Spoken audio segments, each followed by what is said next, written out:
자, 이번 시간의 주제는 입력과 출력입니다.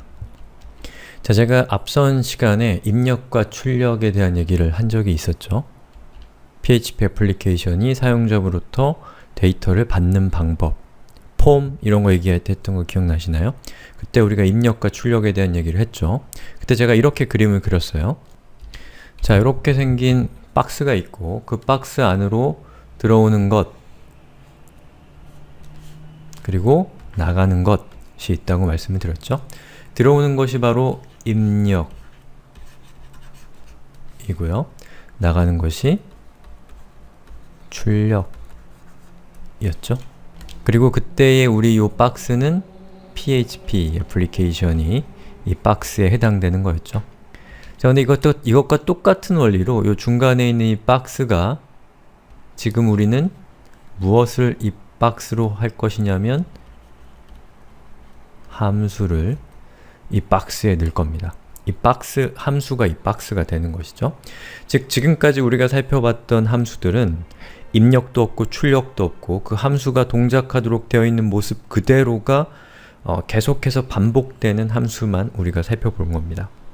자, 그럼 함수에 어떻게 하면 입력을 추가할 수 있고 어떻게 하면 출력을 추가할 수 있고 또 함수가 입력과 출력을 가지고 있을 때 뭐가 좋은가 라고 하는 것도 생각해 볼 수가 있겠죠. 자, 우선 입력과 출력 중에서 이 출력부터 살펴보겠습니다. 자, 출력에서 사용하는 키워드는 자, return이라고 하는 키워드를 사용을 합니다. 자, 이 return을 어떻게 활용하는지 살펴볼게요. 자, 여기 보시면 get_member1이라는 함수와 get_member2라는 함수가 있습니다.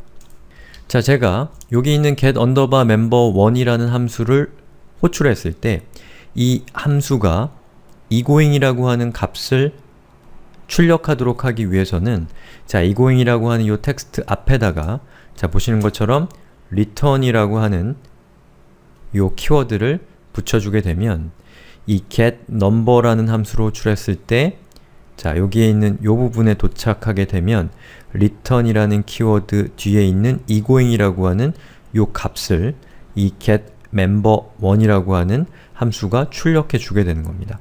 자, 그래서 여기 보시면 get_member1이라고 하는 함수를 호출하고 있죠. 그렇게 되면 여기 제가 네모친 이 부분은 뭘로 치환이 되냐? 바로 여기에 return해 준 값, 즉 egoing이라고 하는 문자로 이 네모 박스 된 부분이 치환되게 되는 겁니다. 즉 get_member1이라고 하는 함수가 출력한 값이 egoing이 되는 거기 때문에요. 자, 그 다음에 쉼표가 찍히고 그 다음에 get_to 괄호에 괄호 열고 괄호 닫고 해서 함수를 호출하게 되면 이 함수의 return 값은 뭐예요? K8805죠. 즉 K8805를 리턴하기 때문에 제가 이렇게 네모 박스 치는 부분은 뭘로 치환이 되냐면 K8805로 치환되게 되는 겁니다. 자, 이 방식의 장점은 여러 가지가 있습니다만 여기서 딱 우리가 얘기해 볼 수 있는 장점은 지금까지 우리가 예제들을 다룰 때 어떤 것들을 했죠? 에코를 화면에 찍는 예제들을 주로 사용을 했습니다. 예. 근데 이 에코라고 하는 것, 이 리턴 값을 주지 않고 만약에 여기 있는 이 내용을 이렇게 했다. 자, 이렇게 하게 되면 함수를 호출할 때 앞에 에코를 붙이지 않고 그냥 get member 자, 이렇게 생긴 함수를 호출하는 것과 똑같은 결과를 갖게 되죠. 자, 근데 이것의 단점은 이 함수는 egoing이라는 요 텍스트를 반드시 화면에 출력하는 일밖에는 할 수 없다라는 점입니다. 자, 그런데 여기 있는 요것처럼 get_member1이라고 하는 함수가 egoing이라는 문자열을 리턴하게 되면 여러분은 요것처럼 echo를 붙여서 이 함수가 리턴한 값, 즉 egoing이라고 하는 텍스트를 화면에 출력할 수도 있지만 동시에 요 앞에다가 다른 명령을 쓰는 걸 통해서 예를 들면 그런 명령은 없지만 파일 세이브라고 하는 명령을 붙이게 되면 그러면 egoing이라는 문자열을 파일에다가 저장할 수가 있겠죠. 또는 send 이메일 그리고 getMember1이라고 하게 되면 egoing이라는 문자를 누군가에게 이메일로 보낼 수도 있게 되는 겁니다. 물론 여기 있는 요것들은 실제 코드가 아닙니다. 자, 그게 바로 어떤 정보를 우리가 출력했을 때 얻을 수 있는 효용 중에 하나라고 볼 수가 있습니다. 자, 이 효용은 뒤에서 우리가 곧 살펴볼 입력과 결합되면 더욱더 극대화됩니다. 살펴보죠.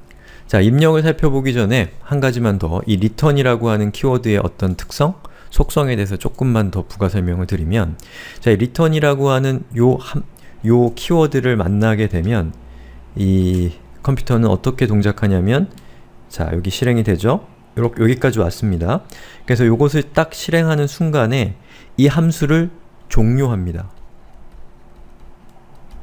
예, 더 이상 뒤에 있는 로직들은 결코 실행되지 않습니다. 왜냐하면 값을 반환했기 때문에 값이 반환된 다음에는 어떤 추가적인 작업이 진행되면 안 된다는 것이죠. 자, 그래서 여기에 보이는 요 함수를 실행하게 되면 이 함수의 실행 결과는 자, 첫 번째 리턴문이 등장하는 egoing을 출력하고 뒤에 있는 K8805 소리알기라고 하는 이 문자를 출력하는 요 부분은 무시하게 됩니다. 여러분 직접 실행을 해보세요. 자, 이번에는 입력에 대해서 배울 겁니다. 자, 입력에 대해서 배울 건데 그때 사용되는 이 메커니즘이 인자라고 하는 것, argument라고 하는 것을 배울 겁니다. 자, 여기 적어놓은 거 한번 읽어볼게요. 인자는 함수로 유입되는 입력값을 의미합니다. 그리고 어떤 값을 인자로 전달했느냐에 따라서 함수가 반환하는 값이나 메소드의 동작 방법을 다르게 할 수 있습니다. 예, 예를 보시죠.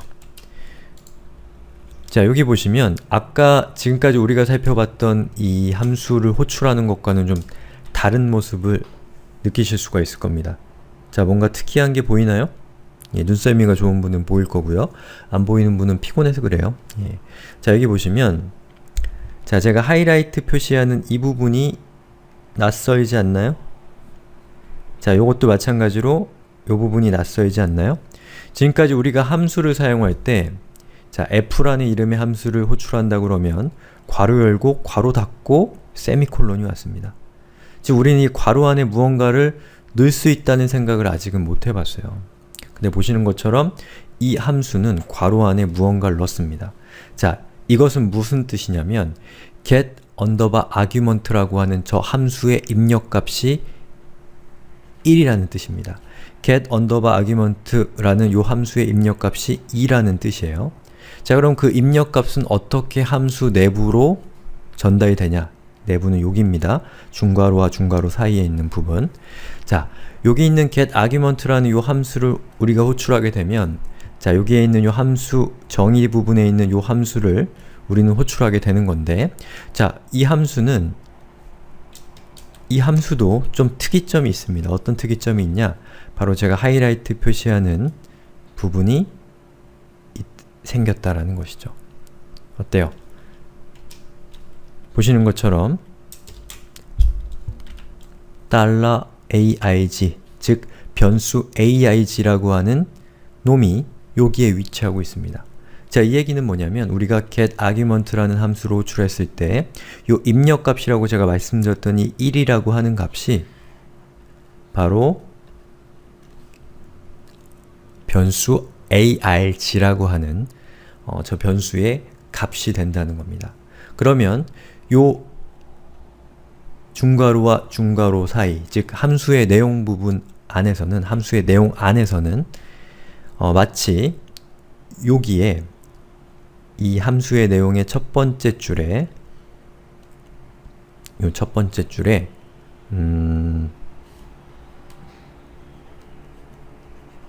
$arg는 1이다 라고 하는 변수가 여기에 선언된 것과 동일한 효과를 갖게 됩니다.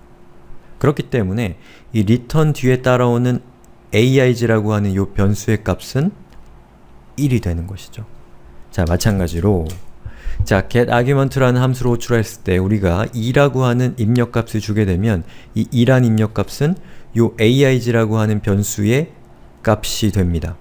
그리고 aig라는 이 변수는 요 중괄호와 중괄호 사이에서 유효하기 때문에 자, return 뒤에 따라오는 aig라는 변수의 값은 2가 되기 때문에 getArgument라고 하는 이 함수의 출력값은 2가 된다는 것이죠. 자, 여기서 입력값과 출력값이 결합된 것을 여러분이 보셨는데요. 자, 보시는 것처럼 getArgument에 1을 넣게 되면 요 함수 전체는 1이 됩니다. getArgument에 2라는 입력값을 넣게 되면 이 함수 전체는 2가 돼서 자, 이것은 1을 화면에 출력하고 이것은 2를 화면에 출력하게 된다는 것이죠. 즉 우리가 입력값이라는 것을 사용하고 출력값이라는 것을 사용하면 자, 여기 네모가 있을 때 자, 입력값이 무엇이 들어갔냐에 따라서 출력값이 달라진다. 마치 우리가 이전에 살펴봤던 PHP 애플리케이션처럼 이 함수도 똑같이 동작하게 된다는 겁니다. 그래서 이 함수는 어떻게 보면은 이 프로그램 안에 들어가 있는 또 다른 작은 프로그램이라고도 볼 수가 있어요. 자, 여기 제가 그림 그려놓은 거 제가 지금 설명드린 것과 똑같습니다. 그리고 여기 있는 내용 여러분들이 직접 결과를 실행시켜 보세요. 자, 그런데 우리가 지금 만든 프로그램은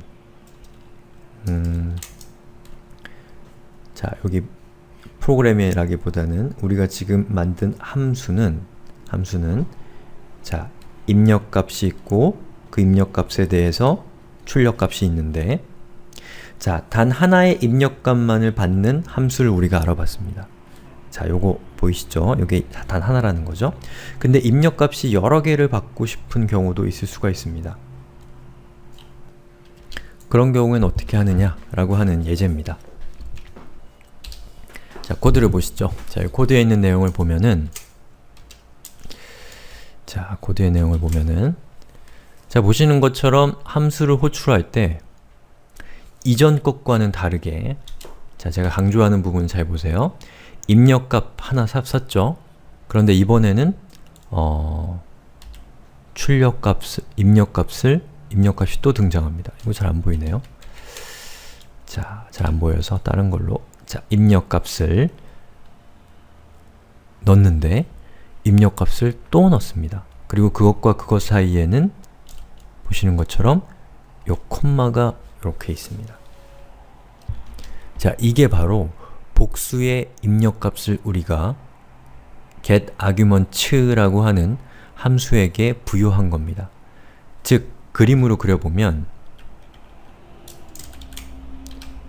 자, 함수가 이렇게 있을 때 그 함수의 입력값으로 우리는 10을 줬는데 마찬가지로 20이라는 입력값도 동시에 준 거예요. 그래서 이 함수는 어떤 결과값을 출력되도록 하고 싶냐면 자, 10이라고 하는 것과 20이라고 하는 것을 합산한 결과인 30을 출력하는 함수를 우리가 만들고 싶다 라고 했을 때 어떻게 만들면 되는지에 대한 코드입니다. 자, 그럼 여기 있는 입력값이 들어가게 되면 우리 이전에 배웠던 거에 따르면 요것은 어디로 가나요? 요렇게 해서 여기로 가겠죠? 자, 조금만 응용해 보면 생각해 볼 수 있죠. 이 20이라는 값은 어디로 가겠어요?